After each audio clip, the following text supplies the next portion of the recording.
Isang makulay at mapagpalayang hapon, grade 5 mahusay.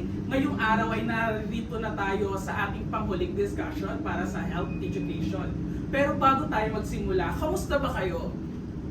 Okay naman po. Ayan, mabuti. At para simula ng ating discussion ngayong hapon, ay may hinanda akong quote na nagmula kay Carmelo Anthony. Ang sinabi niya rito, every morning you have two choices. Continue to sleep with your dreams or wake up and chase them. At para magsimula at magpatuloy tayo sa ating discussion, inaanihan ko ang lahat para sa ating pambungad na panalangin.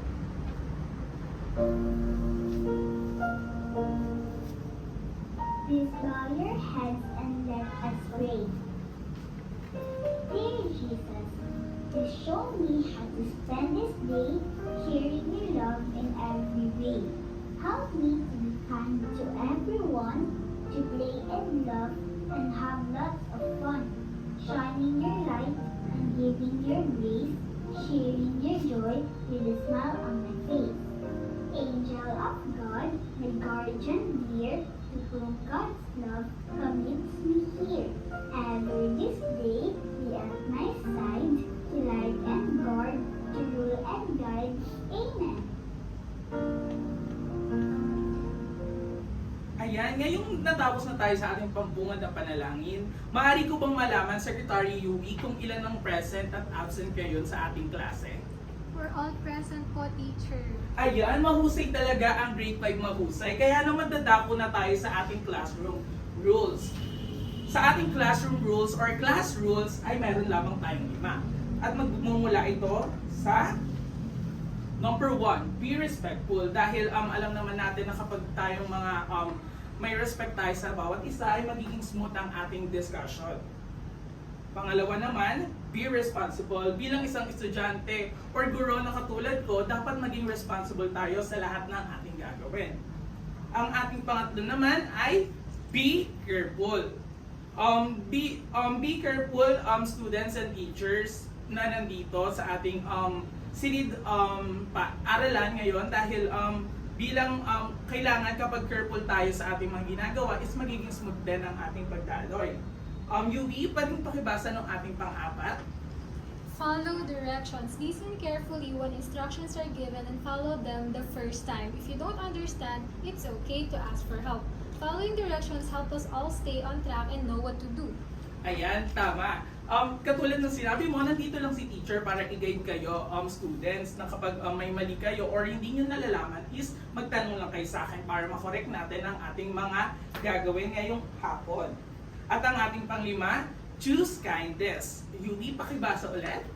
Kindness makes our classroom or a happy place. Help your classmates when they need it. Say please and thank you. And treat others the way you want to be treated.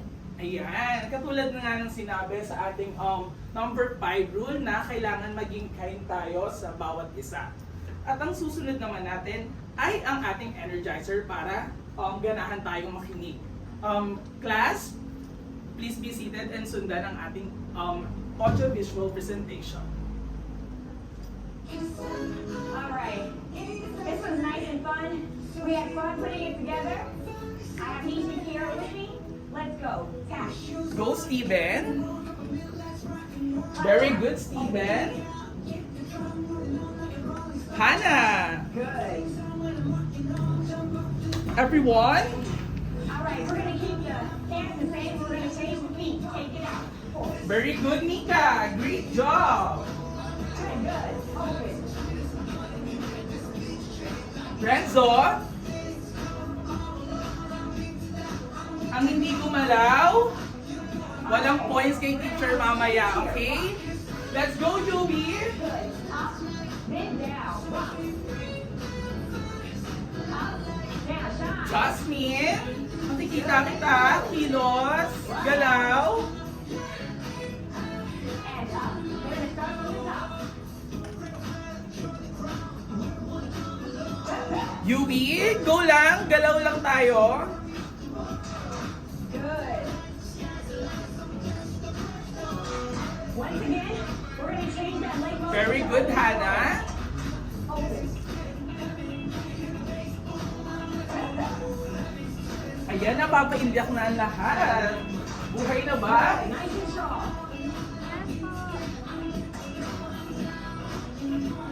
All right, we're gonna rock it out. Everybody, let's go. And down. Rock. Up, down. Very good, Renzo. Rock it out. Pamela, very good. We're gonna have a change here. Roll it over. Great job. Good. Roll. Shine. Rock it out.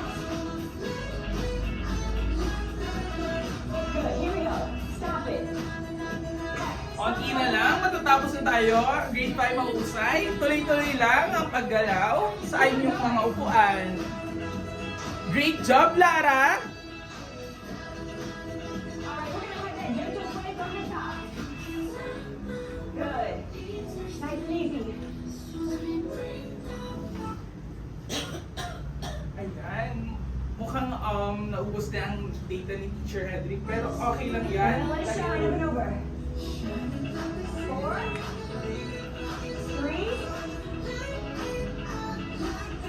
Back to the hook. Rock it out. And up and down. Good. Shine out. Rock it out. Let's go! Grade 5 mahusay. Roll it over. Clap your hands! Good. 2 more. Shine. Rock it out. Woo! Awesome. Hey, Very good, grade 5 mahusay. At para naman malaman natin kung ano nga ba ang ating i-discuss ngayong araw, ang nature and objectives of first aid. Sino may alam dito ng first aid? Ayan, mukhang familiar yung iba hindi. Ngayong araw ay malalaman natin kung ano nga ba ang nature and objectives ng first aid. Ayan. Para simulan ng ating discussion, meron hinanda si Teacher Hendrick na isang activity. At ang pamagat nito ay 4 picks 1 word. Sino nakakaalam ng 4 picks 1 word dito? Ayan, Yui, ano yung 4 picks 1 word? Teacher, ano po, may 4 pong picture tapos dapat po pag-connectahin mo tapos may 1 word ka po mo. Ayan, based sa iyong sinabi, meron tama. May ipapakita si Teacher Hendrick na 5 magkakasunod na slide at meron itong nagko-contain ng iba't ibang pictures at meron ding mga words or letters na makakabuo ka ng isang word. At meron lang, bibigyan lamang kayo ni Teacher Hendrick ng 15 seconds para sagutin ito at kung sinong unang makakataas ng kamay, siya ang magkakaroon ng points. Naintindihan ba, grade 5 mahusay? Yes po. Ayan. So, handa na ba ang lahat para sa ating 4 picks 1 word?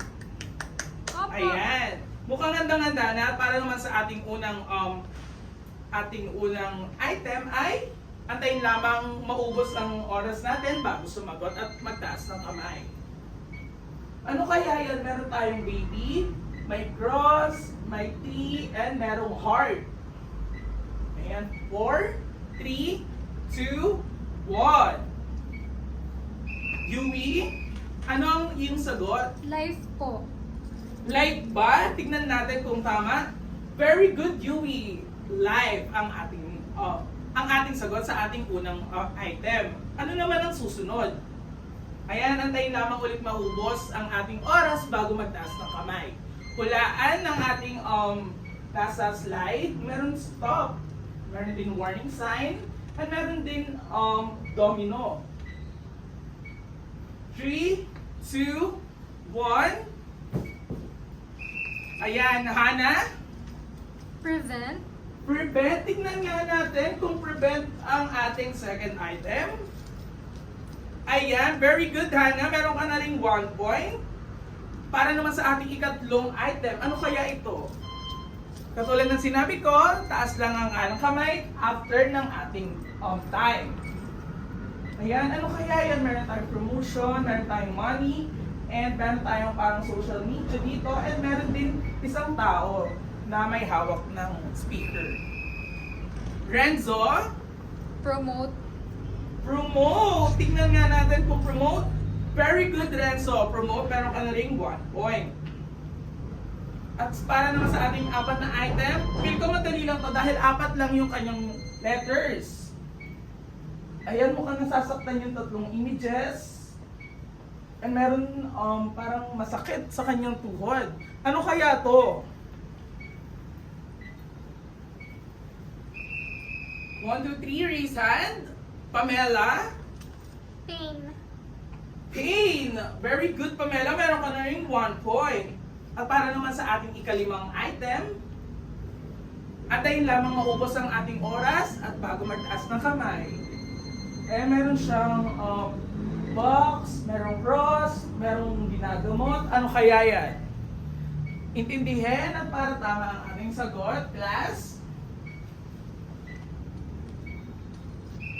Sino na una? Nika? First aid. First aid nga ba? Very good, Nika. Meron na rin tayong 1 point.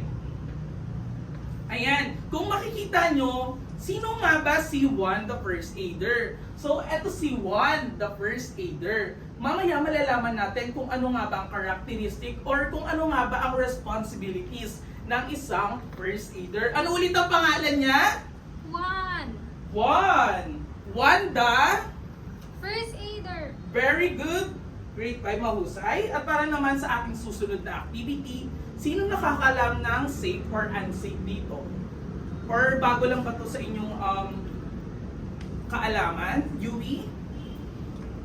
Pag safe po, ibig sabihin po, kalmado ka, payapa. Pag unsafe po, parang aligaga ka. Ayan, tama. So kung safe ka, ibig sabihin ligtas or tama yung mga ginagawa. Kapag unsafe naman ay, ito ay hindi tama or mali yung mga procedures. Lalong-lalo na sa ating katulad ng sinabi natin sa topic natin ngayon na pag-uusapan natin ay nature and objectives of first aid. Ayan, so ito yung direction ng ating next activity. May papakita si Teacher Hendrik na 7 videos and duhulaan nyo kung ito ba ay safe or unsafe. Tataas nyo lang ang inyong kamay kung gusto niyo sumagot. Kapag sinabi kong 1, 2, 3, taas ng kamay. And sa tingin ko, meron kayong 15 seconds na time ulit para sagutin ito at hulaan. Handa na ba kayo lahat para sa ating safe or unsafe? Opo.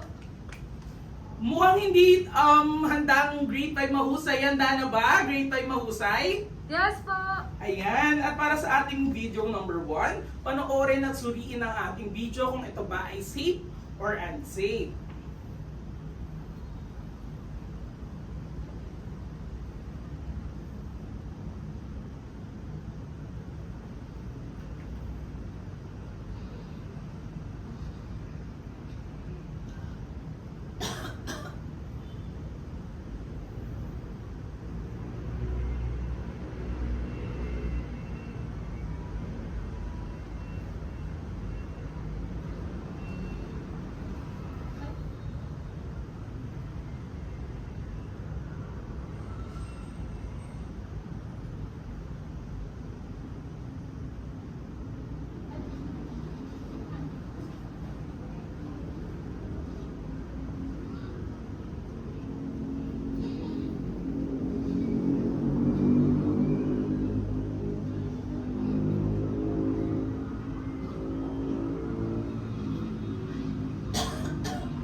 Ayan, grade 5 mahusay. Ano kaya ang video number 1? Safe ba ito or unsafe?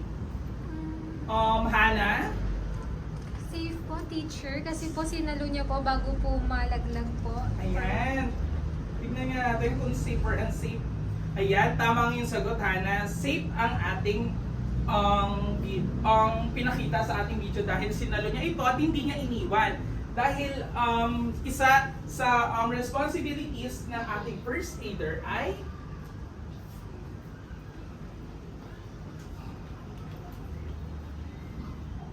ang isa sa ating responsibility ng first aider ay mag-assess the situation quickly and calmly. Tama ba ang kanyang ginawa kanina? Yes po. Mabilis ang pag-response at kalmado lang siya dahil sa tingin ko kamag-anak niya or ate niya ang kasama niya dahil alam niya na yung personal na problema or may situation na gano'n yung kanyang kapatid. Pakibasa, Yui, kung ano ang ibig sabihin ng assess the situation quickly and calmly. Assess the situation quickly and calmly. The first aider should be relaxed and in control of the situation to avoid eliciting fear and panic from the victim and other people around.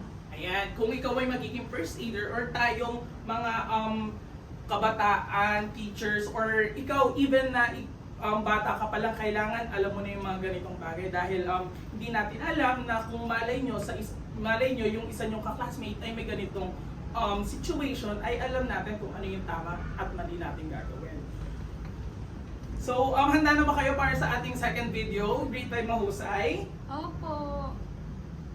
A father sees his 1-year-old son fall into a swimming pool and he goes in to help. The father says it never even crossed his mind to go around the pool fence. The fastest way to get to his son was to dive over it. Did you see that? The entire family had been lounging around the pool at their Florida home when little Rocco decided that he wanted that yellow ball. He reached for it, fell in. Unfortunately, Dad was right there to go in after him. He says from now on, he'll make sure that fence stays closed. It's so important. Ayan. Ano kaya ang video? Safe ba ito or unsafe? Great time mahusay. Pamela? Unsafe po nung una kasi po nakapunta po yung bata pero biglang naging safe po kasi po sinave po agad siya nung father. Ayan, tignan natin kung tama ang yung sagot. A father It is unsafe. A father Dahil sees his katulad ng 1-year-old sinabi son mo, fall into a swimming pool may and kamalian nito ng kanyang parents dahil hinayaan nakabukas ang fence. At ang ating pangalawang responsibilities ng ating first aider ay protect oneself and others from any danger. Katulad na nakita natin sa video na pinabayaan na nakabukas yung fence. Pero at the same time, sinalba ng kanyang papa yung bata na nakita natin sa video. Renzo, pakibasa nga ng ating video, ay ng ating slide. Protect oneself and others from any danger. The first aider should never put himself or others at risk while saving another person. The casualty should also be moved carefully and safely to avoid further injuries. Ayan, tama. Katulad nung definition natin, may tanong ako sa inyo. May situation tayo. Ito yung situation natin. Kung ikaw ay first aider, logically lang yung tanong natin, kung ikaw ay isang first aider, meron kang dalawang makikitang tao or isasalba mo. Isang duguan at isang hindi naman masyadong duguan. Bilang isang bata or bilang isang grade 5 student, sino ang una mong sasagipin? Bidad? Yung ano po sir, yung mas hindi po komplikado yung sitwasyon dahil may possibility po pag natapos ko agad siya dahil maano lang po yung situation niya, yung isa naman. Ayan, tama at mali din. Pero dahil katulad ng napag-aralan namin sa DRR last sem na kailangan inuuna natin yung may mas malubhang karanasan or kalagayan dahil yung may mas maayos is mas kaya niyang tumayo or mas mahaba pa yung life niya. Pero dun sa mas critical yung situation is parang onti na lang and kailangan agad madala sa ating hospital. So handa na ba kayo, grade 5 mahusay, para sa ating video number 3? Opo!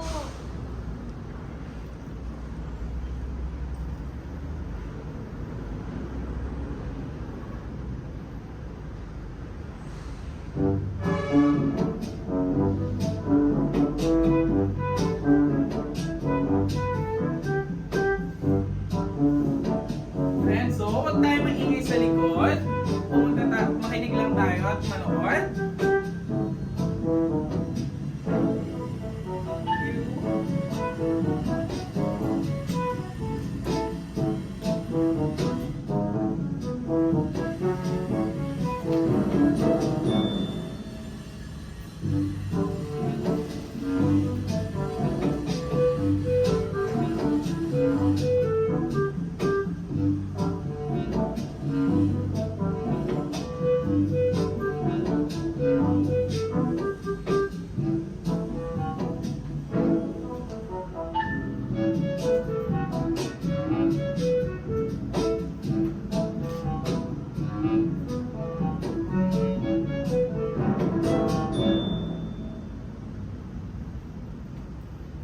Ayan, grade 5. Ano kaya ang ating video number 3? Ito ba is safe or unsafe? Hana? Unsafe po, teacher. Bakit? Bakit mo nasabing unsafe ang ating video number 3? Kasi po, doctor po siya, tapos wala po siyang gloves, tapos po, ang dami niya pong pinupuntahan, and yung kamay po natin